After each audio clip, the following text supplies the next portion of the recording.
trovo nel parco regionale del fiume Sile. Guardate, sono immersa nella natura e precisamente siamo nel bosco dei Fontanassi. Ma che cosa sono i Fontanassi? Beh, in dialetto veneto sono le polle risorgive. Guardate, ve le faccio vedere. Ecco, quelle piccole chiazze che sembrano di sabbia sono proprio le polle.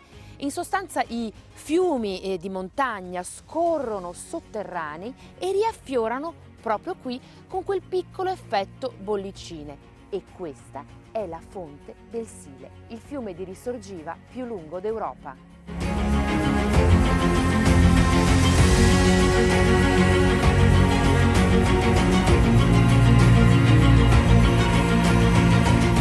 Nel parco ci sono chilometri e chilometri da percorrere a piedi o in bicicletta e poi c'è lei, la grande quercia, una quercia ultracentenaria che è il simbolo del Parco del Sile.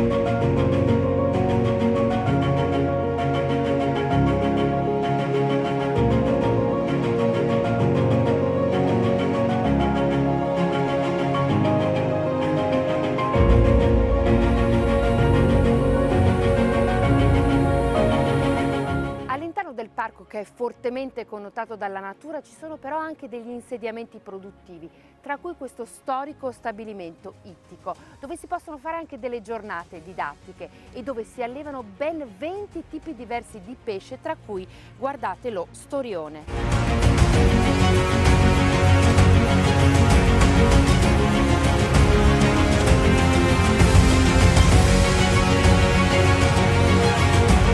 Adesso sto navigando lungo il fiume Sile, dove si può venire con una barca a motore come quella in cui mi trovo io oggi, ma anche con il kayak o con la canoa, quindi per grandi e bambini.